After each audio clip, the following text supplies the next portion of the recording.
everybody. You're here this afternoon with us and Dr. Nafysa, and I am so excited today about today's topic because I know a lot of you struggle with chronic fatigue, fibromyalgia, and we're going to do a really deep dive into some of the mechanisms behind that. You're going to find some really fascinating information from Dr. Nafysa today that her practice, Gordon Medical Associates, was actually instrumental in some of the research behind. So stay tuned for that. Before we start and before I give her a formal introduction, I want to just tell you a little bit of housekeeping. If you don't already know, you can find all of these videos on my YouTube channel. So just go to YouTube and find my name, Jill Carnahan, and you can find all the 50 plus interviews there for free. And I'd love if you subscribe or leave feedback there or share those videos if you find them helpful.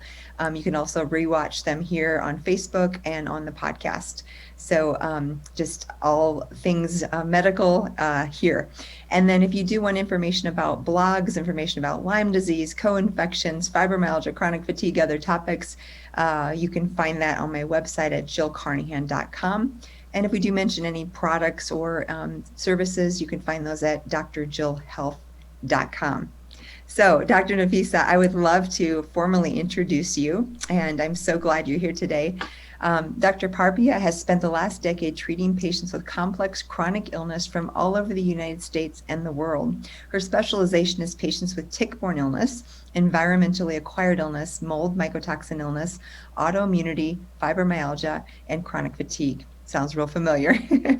External factors to the body, such as environmental toxic burden, pathogens, diet, and lifestyle affect the balance of internal factors. And we'll talk a little bit about that today.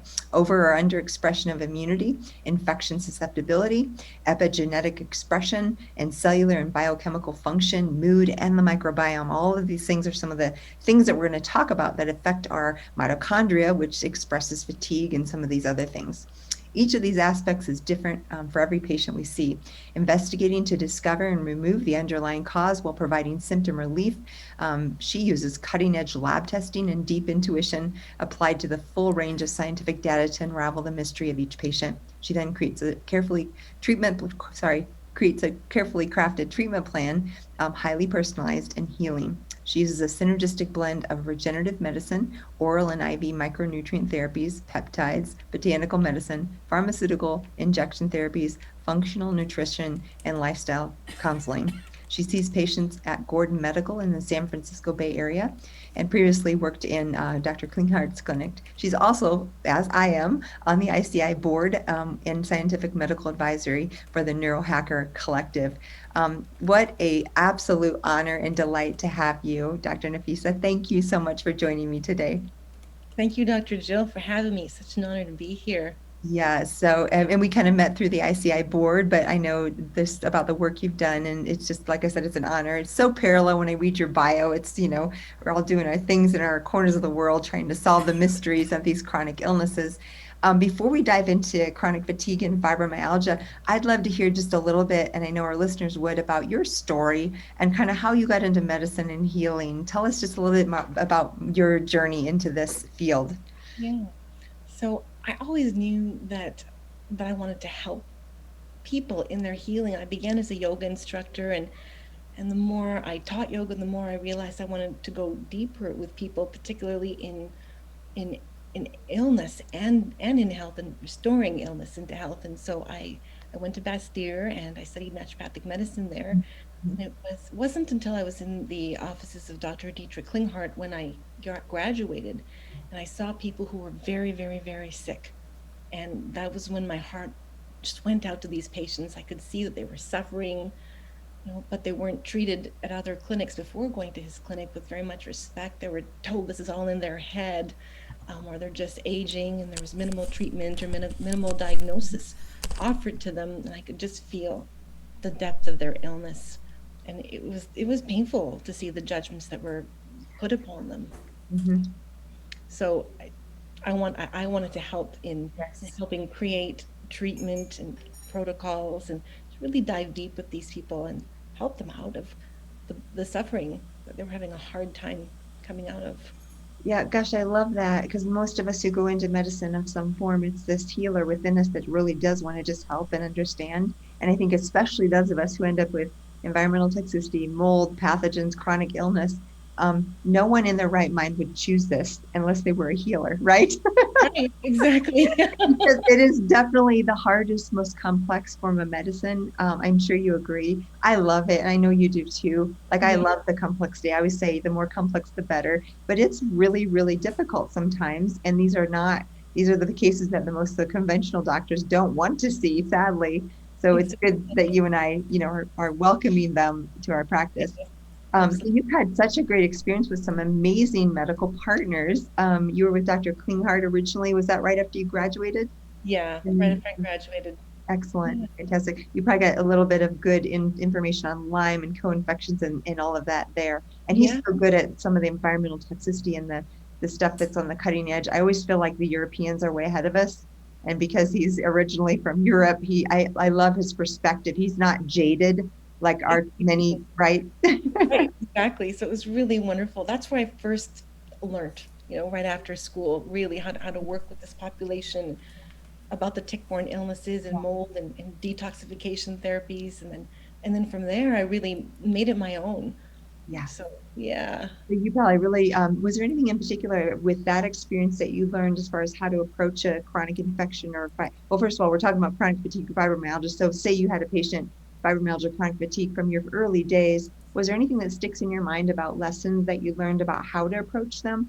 Absolutely. So the first was to detoxify them first. So to find out what the toxic burden is. So testing through different labs, so looking at different heavy metals or different chemicals, glyphosate, different pesticides, and understanding what that burden is. Because if we detoxify them first, then we can get the immune system to be more modified. We can get it to be more able to handle the killing of infections.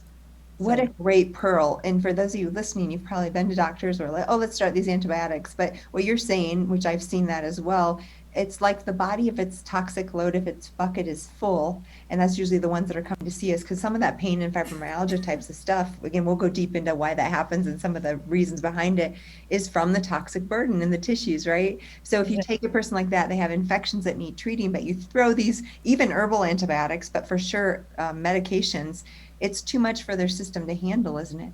right. They'll actually backfire. A lot of times they've got this hyperactivity in the immune system. On one hand, they've got a hyperactive immune system, and on another hand of the immune system, it's it, it's Okay. it's too weak to even mount an appropriate immune response. So Yeah. many times, if we try to treat them with the antibiotics, herbal or pharmaceutical first, they'll be sensitive to those treatments. So we have to Yes. decrease the toxic load, get the mast cells in order first, and then they I can handle. love that order because it's so important. I've noticed that with my own practice as well, where again, if there's infection and toxin and mast cell activation, which is a common, trio, and Yeah. chronic fatigue and fibromyalgia, and you really can't go to treatment until you start with getting that mast cells calmed down and the detoxification at least under control. What are some of the things when they first come in like that? What kind of testing panels would you do for the initial assessment? Yeah. So I like to do the Great Plains Mhm. panel where I'm going to look at their glyphosate, mycotoxins. Most of them of my patients do have a high mycotoxin load, and also their tox panel while I'm looking at a lot of chemicals. I'll also do the doctor's data heavy metal provocation, but I'm also going to look at metals unprovoked first, just from LabCorp, just urinate in a cup or have their blood taken at LabCorp looking for the ones that LabCorp will look at, like mercury, lead, aluminum, arsenic. By the way, I'm seeing a lot of arsenic Yes, in me too. people's blood. And I think that's from the fires. It's not something I saw in previous years. It's all of a sudden this year. Whoa, lots of arsenic. I bet you're right. I suspect with the fires, there's definitely a lot of metals that were released, and I'm Mhm. seeing more and more aluminum in all of my patients. And Me too. Yes, yeah, which I didn't and see. isn't it? And I'm like, where else is it coming from? Because we know like vaccinations over time can be a source, aluminum cookware. What are some other sources of aluminum that you think of when you see aluminum? Is there anything else that you think of? I had a drummer. I Ah, have a drummer in my practice, and he drummed barefoot, and there was aluminum on the pedal, and wow. and his aluminum was through the roof. I just measured it, so Wow, Yeah, that's so fascinating. Isn't it funny when you find one of those where you're like, oh, I think this is from this. yeah. And arsenic too, and I think it's more in the rainwater, but probably from the fires and then the rain and the soils and yeah. So wow, And very yeah, good. yeah, Um, and then one thing we kind of glossed over, we talked about like how you got into this medicine, but is there anything else that interests you about this population? I mean, we talked a little bit about the helping the healer within you, but because again, this is a population that is very complex. And very. but you must love to solve problems. Is that one of your I love to solve problems. I love to solve human yes, problems. yes, yeah, Right? exactly, right? Not the tax stuff or Not an yeah, engineer or an yeah, accountant, but the right, human, yeah. and but it's very much a mystery. It's very much a puzzle, and each person is their own mystery. So while I run the same labs for everybody, I'm going to find different pieces, and one person will react very differently than another um, to treatment or from the same exposure. A lot of that has to do with the genes. So Mhm. speaking of labs, I like to use the Intellex DNA Yeah, lab. So I found that they really looked at how the SNPs will interact with one another, as opposed to just here's a SNP or right. there's a SNP. They'll look at them together, and they really called the research to look at what diseases are related to which genes that are acting in symphony with one another. So it's an Oh, this expensive is test, but great. 'Cause I just started doing this. I have a couple patients pending. I did it on myself and it's yeah, pending. And I've got Sharon coming on, so stay tuned for the show because in right. about a month I've got Sharon Yeah, on, and I'm so excited because we'll have her talk about that. She's the expert, the medical director of Intellex DNA. yeah, So I yeah. love that you're using that because I bet Mhm. there's so many genetic tests out there, aren't there? Yeah, I I've found heard that of them. this one is the most informative. Yeah. I agree. So say you have someone, and again, we're going to get to fibromyalgia, chronic fatigue in a moment in the cell danger response, which I want you to talk about. But before we go there, say you do have someone with arsenic or metals, or so say they have a little bit of mast cell activation, they have chronic pain and chronic infection and toxic burden and all these things. If you do find metals, are you going to do that early on detoxification? Are you going to do maybe some treatment? Where would you order that in Yeah. the treatment plan? I think it depends on the person, but most of my patients, I have to treat mast cell activation syndrome first. Usually they come to me with that. They don't even know they have it. So I just want to calm down the immune system. That's the hyperactivity Mhm. system that I want to calm down. I'll use peptide therapies very often with that. I like to use thymosin beta 4 to Yes. help calm down the immune system. I'll use BPC 157 as well to help with decreasing inflammation. I'll give them sleep peptides. Often they need to sleep before they're even ready to detox. Sometimes they're constipated, Yeah. so I need to deal with the constipation before they're ready to detox, or else there'll just be a backlog Mhm. of toxicants that aren't exiting the system. Right. Sometimes they have issues with their kidneys, so Mhm. we have to work with that. So often with these patients, I'm calming down their immune system while I'm working with other systems that aren't quite ready for detox. I'm doing like a pre-tox for them. I'll give them herbs to Right. support, right? And then I'll retest some labs, see where they're at, and also see where they're at with the way they're feeling. And then we'll begin chelation therapy. That's tremendous. And I always admire some of my best learnings are from my naturopathic friends because I feel like you guys have such a great training in some of those detox. What's the name from naturopathic medicine of the detox pathways? Is there a The name? emunctories. Yeah, I like doing that time because I mean I've learned that over time, right? Yeah, But like traditional allopathic medicine, we're not taught about this, no, which is yeah. sad. Which is why most doctors, unless they go at extra education, they don't even know. Like I feel like you guys have a lot to teach us in this way. So Thank tremendous. What other things would you do? Because we know, some of the homeopathic remedies or drainage remedies or things. What about non-herbal, non-homeopathics, like other like maybe Epsom salt baths or alkaline water? Do you have any sort of just environmental or lifestyle things that are good for detox that you like for most of your patients? Yeah, most of them actually do well with coffee enemas, as Mhm. strange as that Huge sounds. fan, actually. No, I agree. It helps their liver to continue, Mhm. detoxifying. Yeah. And um, you know, saunas I think are really important, or at least getting the sweat going, because the skin is the largest organ of detoxification. Um, and of course, making sure that they're not using products that Mhm. have chemicals. and Yeah. toxins in them, and they're eating organic as much as they possibly can. Fantastic. Yeah. And do you do castor oil packs or dry Yeah. brushing or some of those? Yes, yes, castor oil packs, dry brushing, oil pulling. So Yeah. some I'll use a combination a very classic naturopathic techniques along with this patient population. I have to use a lot of medications Yeah. as well, Yeah. because it's Definitely. Especially with the MCAS, you really sometimes need to layer four, five, six things. yeah, Uh, yeah. So it turns out, when I went to naturopathic school, these were the treatments mhm. that were taught to us, and they're wonderful for the population that's not extremely sick. Yes. And Yes. they're and for the people that are extremely sick, they're excellent, supportive, and I consider them foundational. But then I have to go into stronger Right, treatment. right. I love it though, because we're like pulling from both worlds. Because I like Yeah, learn from the homeopathic, naturopathic world, and then, but we still need medications, of course, on both ends. So that's yeah, really great. yeah. So we talked about your interest and kind of, and so let's dive into what's behind these illnesses, because there's so many. I'll just let you talk a little bit about what's behind, and then after that we can go into the cell danger. I definitely want to talk about that. So behind these illnesses, and what was so great is the bio that I read for you. You literally kind of listed what's behind these illnesses in your bio. I loved that.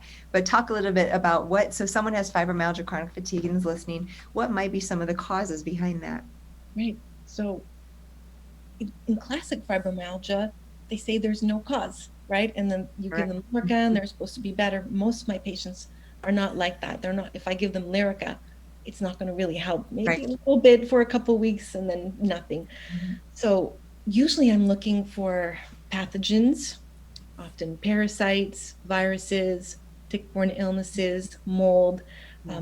dental occult infections. That's very common, Huge, isn't it? Hmm. right? Sinus infections, which I think is overlooked a lot. I bet you're thinking the same thing actually about the sinus, but Absolutely. Yeah. it's so close to the brain. Hmm. And I'm finding a lot of funguses or mark-ons in people's sinuses. And once I treat that, the brain fog Yeah. begins to resolve. So I think of the inflammatory cytokines, the bugs, right, that are in the sinuses, how I close. find this to be one of the biggest missing pieces of people who've been to mold treatment other places. I'm like, did anyone treat your sinuses? And like, no. I'm like, well, No, this is a really big deal. So yeah, I exactly. totally agree. Yeah, and Um, I'll treat the sinuses the same way I treat the gut, actually, by killing the infections, restoring the whole thing.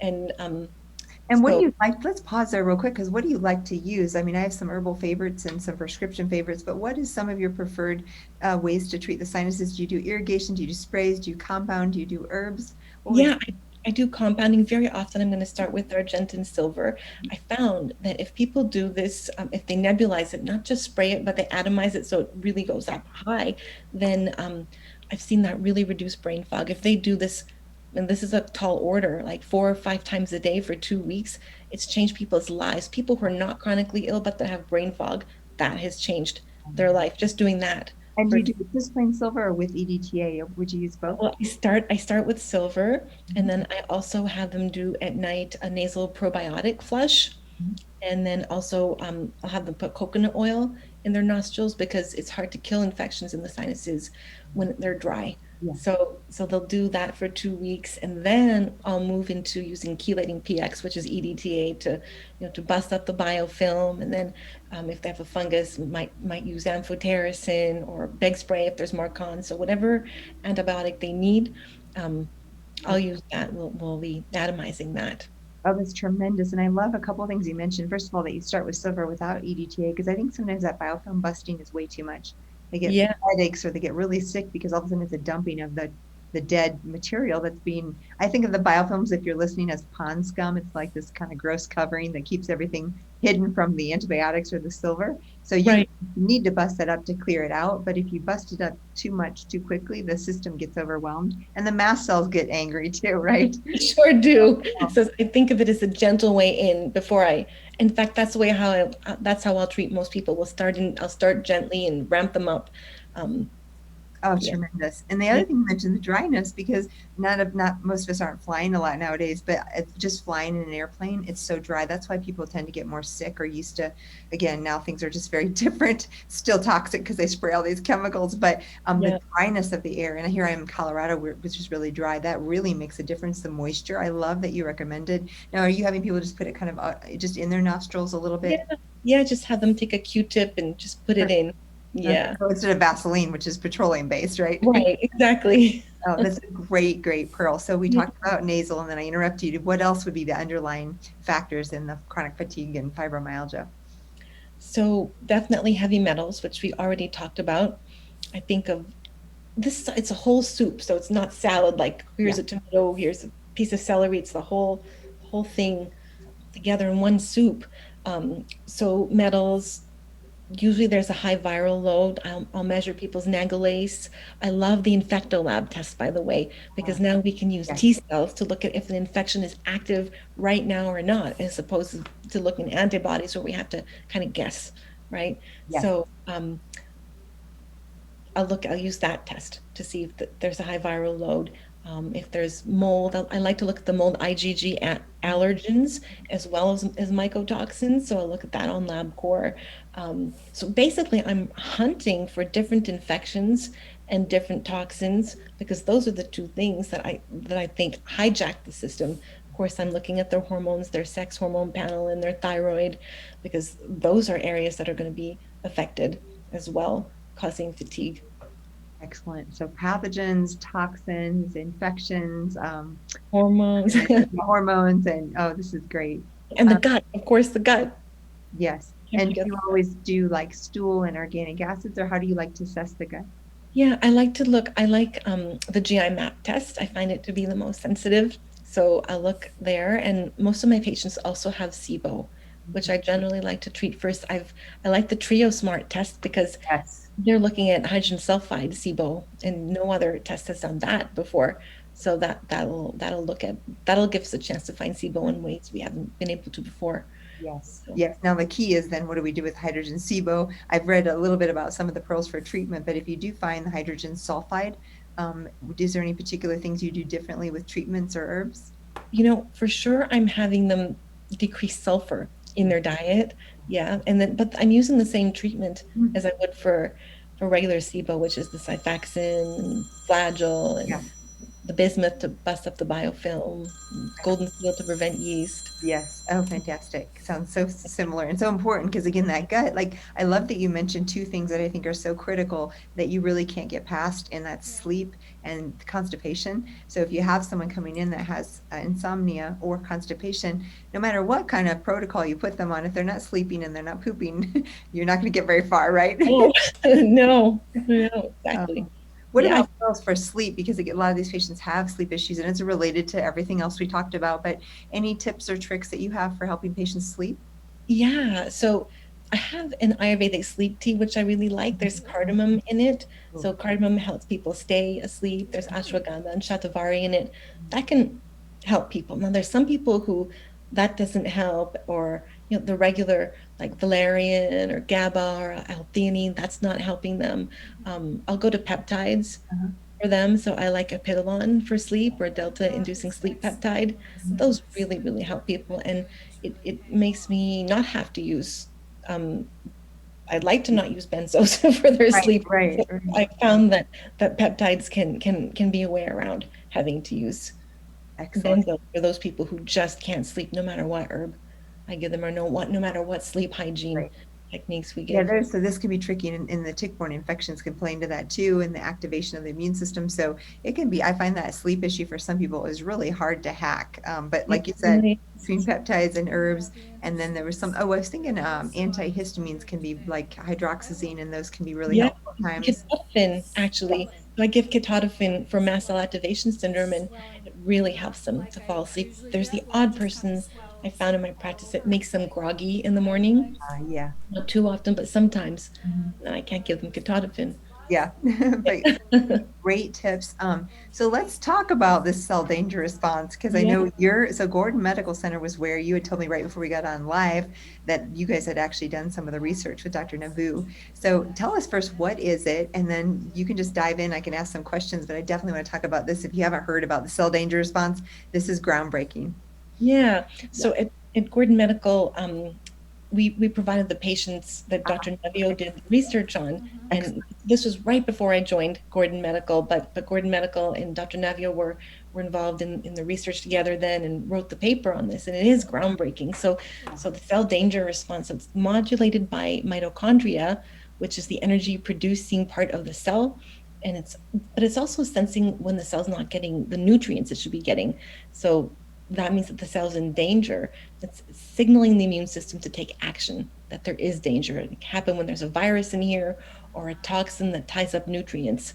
And the mitochondria will then send a signal to other cells, but that signal is that it starts to send ATP outside of the cell. So actually around the cell membrane instead of inside the cell. But the important thing to remember is that it's not an on and off signal. There's a little bit of the signaling every day to help your body pay attention to when there is an invader, a pathogen or a toxin or stress, whether that's emotional or physical stress. So it doesn't have to be a disease. So it's really actually happening constantly as a normal defense mechanism.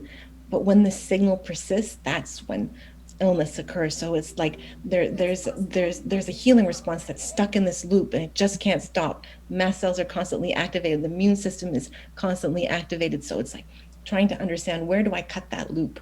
Mhm. How do I stop the cell danger response from happening? Speaking of chronic fatigue, Dr. Navio and Gordon Medical, the research occurred on chronic fatigue syndrome itself. Wow.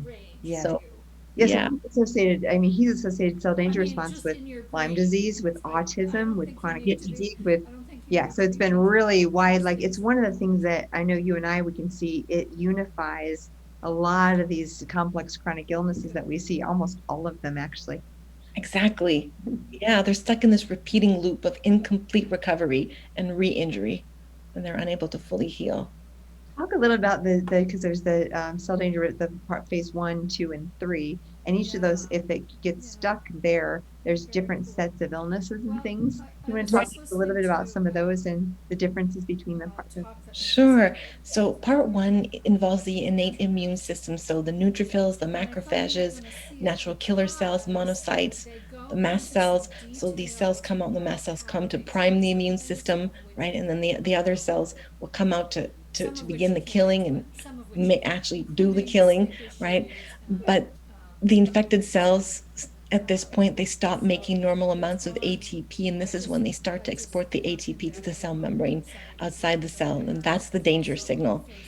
Usually signaling the rest of the body and cells, hey, there's a danger here, there's a toxin, there's a bug that's activating the innate immune system. So we see it, if it happens in a lot of cells, that's when we start to see the sick behavior, fatigue, brain fog, body aches and pains. If it only happens a little bit, we're just going to get a stuffy nose, right? But at this point, they're depending on glucose for energy instead of ATP because the mitochondria are now browning out.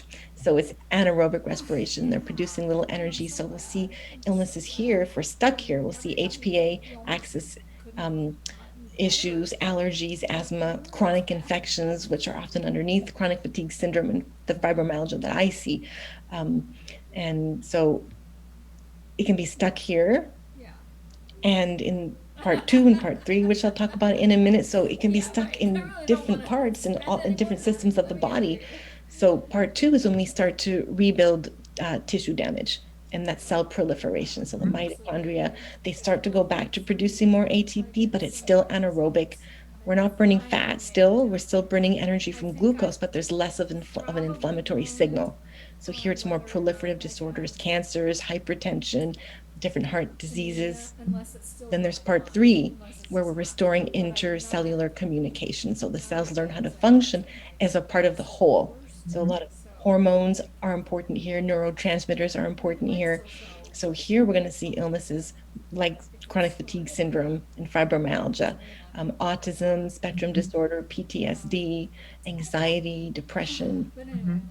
to the mind. And I love it because you really cover like all of medicine, right? Like this is such an underlying cellular, like we're talking about at this cell level, one of the things that goes wrong, which is why when Dr. Navu really has presented his data, all of us were just like, wow, this is, Wow. I remember 2 years ago, right, at ICI when he presented, and you had Yeah. kind of been involved a little bit in the research, so maybe you knew some of the backstory, but for me, and most of us who hadn't heard a lot of the research, it was literally like jaw dropping. Oh my goodness, this is amazingly, because it just puts everything together. And I'm going to try to, I may not be exactly scientifically accurate, but for those of you who are listening and you're not super scientific, I'm going to try to explain in really simple terms what's happening.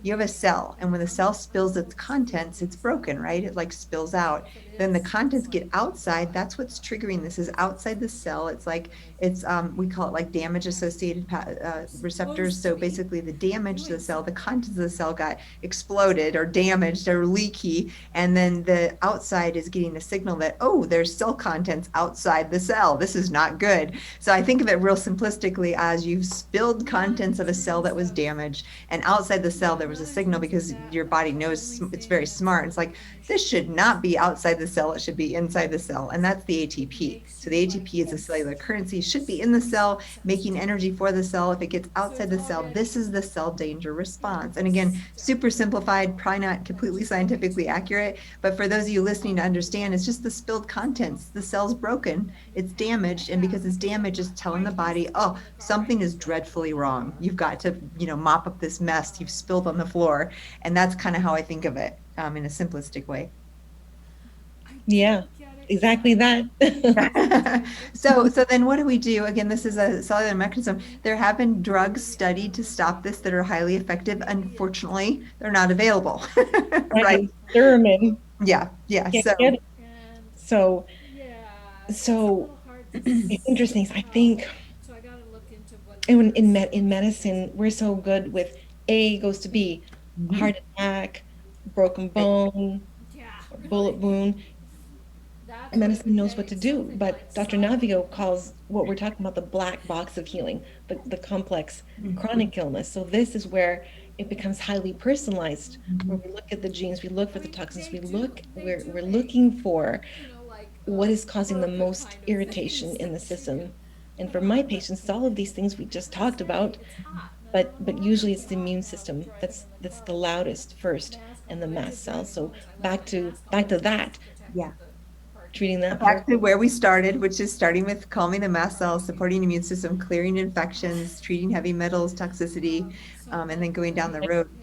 One question I just thought of as we're talking on fibromyalgia, I have heard some of the theories around having lactic acidosis, which is basically in the tissues, you have a more acidic environment, which can cause pain. And again, that can come from everything. It's not a new theory. It's nothing that's different from what we're already talking about. But have you found any sort of alkalinization therapies helpful, like, say, mineral water, Alka-Seltzer Gold, some of those things that are more, or even alkaline diets? Have you done anything along those lines? Yeah, absolutely. Alkaline diets, I think, really help, or intermittent fasting. Um, for sure, the detoxification is going to help. Yes, excellent. Yeah. So what else would we look at? So let's talk about chronic fatigue and fibromyalgia just slightly separately because they are very similar in mechanism, but we might treat them slightly differently. Let's start with Okay. fatigue, because fatigue is most people who are sick. They have some sort of, they may not qualify for chronic fatigue, most of them do, but even if they don't, they usually have, and it usually is associated with brain fog, which is Yeah. kind of, and it's so funny because those of us in medicine, brain fog isn't really defined, right? But every patient that we ever talk to, if we say brain fog, they know what we mean. So we use that term a lot. And how would you define brain fog, or what would people be complaining of when they come to you with that? Yeah. So most of my patients have brain fog, actually. Mhm, So in tick-borne illness, I find that the brain fog is is actually more tied to pain mhm, than than in yeah, than in people who have mostly just viral issues. So, but in both populations, the brain fog will manifest pretty will sound similar or be experienced similarly. So I went into a room and I forgot what I went there for. I went to the grocery mhm, store and I picked up peas, but I meant to get potatoes or things like that. yeah, Um, or I just can't think straight. A lot of them say, I think I'm losing my mind.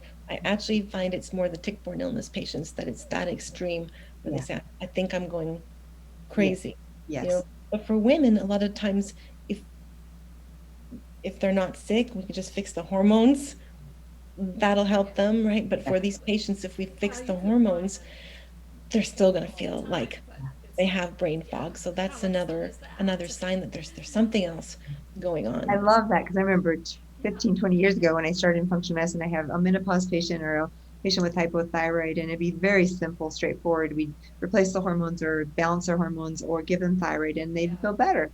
Yeah, And I don't know when I've seen one of those kinds of patients lately because there's so many layers. Like if it were only that simple, certainly there are people that, that's all it needs is just a little tweaking. But I find that to be kind of a superficial level.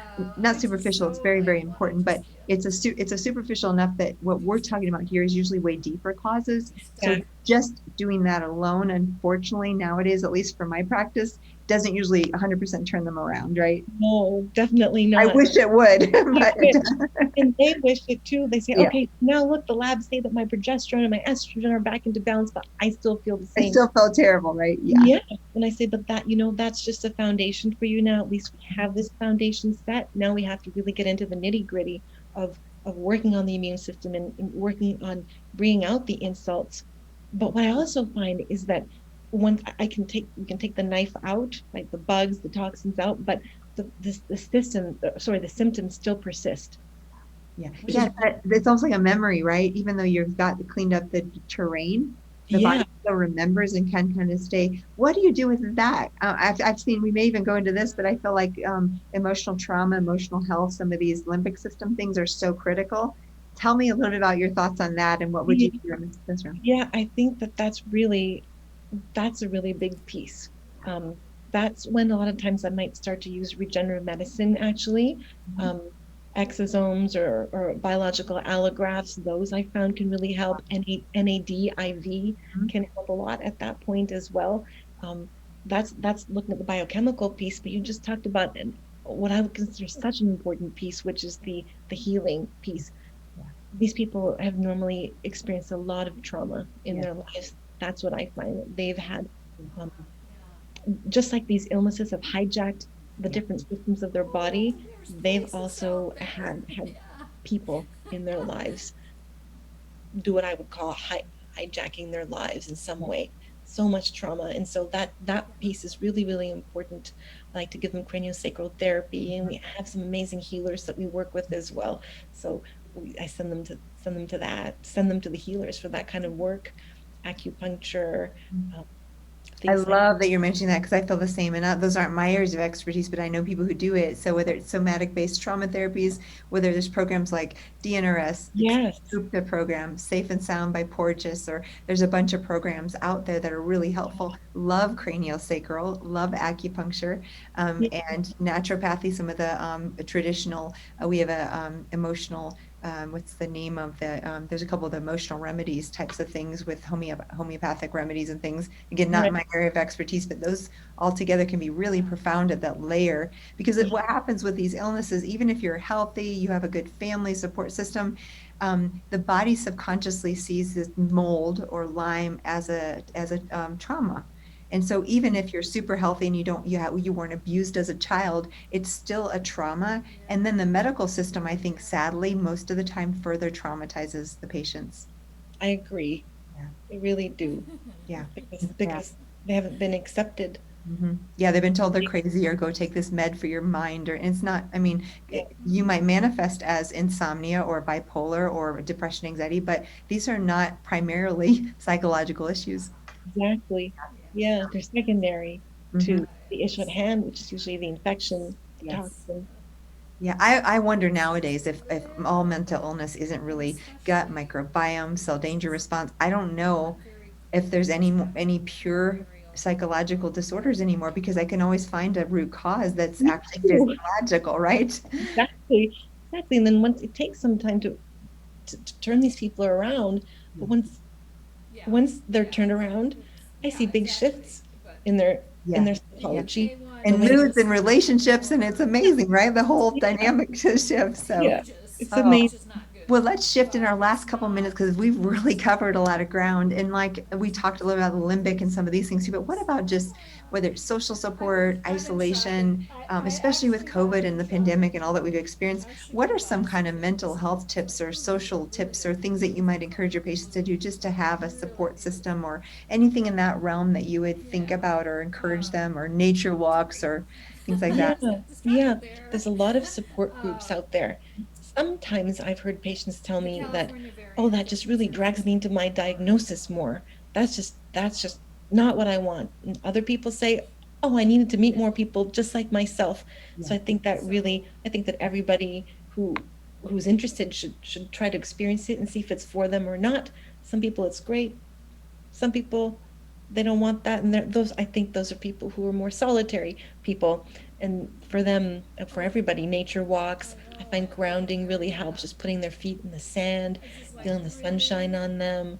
Yeah. Um, you know, I love that. yeah, And yeah, you're in the Bay Area, did you say? yeah, You don't always get sunshine. You get a little, yeah. We get it can be cool down here. yeah, exactly. Yeah, But yeah. I love the earthing and grounding. And then I do you guys recommend pulsed electromagnetic PEMF in your clinic at all? Yes and no. So I've seen it blow up a lot of our patients. Yeah. They're just not quite ready for it. So more towards the end of treatment, I've seen it work really well. Kind of with that NADD and exosomes and stuff. Some of the powerhouses that, yeah, Yeah, because I found for me personally at this level now, I love it, but I think it would have blown me out of the water 5 years ago when I was yeah, yeah. that makes sense. Um, let's see. I was thinking I wanted to go back to one other thing. You mentioned coffee enemas, and I went to Switzerland for a detox clinic the last 2 years before when we could travel. And one thing that was there that they had these coffee enema kits that were just so amazingly easy to use. It's a Swiss Mountain Clinic, used to be Paracelsus. So we've actually imported those, and I have them at the clinic. I want to be sure and let the listeners know if you want an easy way, because I agree with you. The coffee enemas can be so profound, and you can get online kits and setups. And do you have those at your clinic that you sell or recommend at all? We don't, but Ben Greenfield wrote a really good article, so I just send people that website. And so I'd love to hear about the one you use. Perfect. Yeah, I was gonna say I'll include a link down here. I just want to mention it because it's such a unique thing that we have at our clinic and we can ship to you anywhere in the US. And we actually import them from Europe because they're not made in the US. And it's That's a really simple, yeah, it's a really simple setup with a bottle that's BPA free and then a setup with a tubing and literally an instant, really, really clean, low roasted green coffee with charcoal in it. So it's a German formula. It's the cleanest thing I've ever found. And then you just put it in the bottle, warm tap water, shake it up, and you're done. So super easy to use. So I'll include a link in case anyone's interested because it's just one of those things where I found being in Switzerland, I'm like, we need this in the US. And when I tried to figure out who had them, no one had them. So now yeah, so I'll put a link to great. that. Yeah. Thank you. So last bit here, where can people find you? Where can people find more about you? Are you accepting new patients? Tell us a little bit more Yeah, about. yeah, I'm accepting new patients, and you can go to Okay. www.gordonmedical.com or just look up Gordon Medical Associates, and all the information is over there. And so people come from all over the country, particularly for the IV therapies, actually.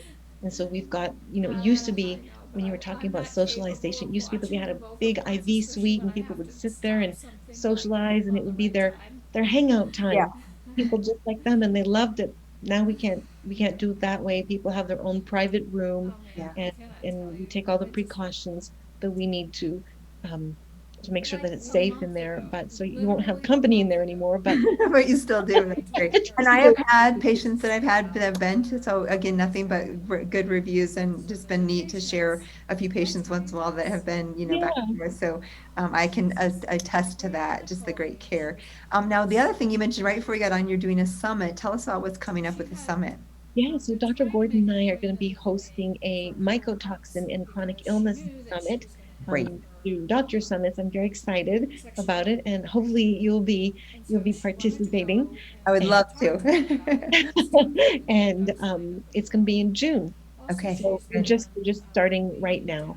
and we're hosting it with Dr. Christine Schaffner. Oh, wonderful, because I love this stuff. So if you're listening, I'll be sure, and if you go to the Facebook page, follow me on Instagram, just Dr. Jill Carnahan, you will see the updates there. I'll be sure and get information from you guys and share those links.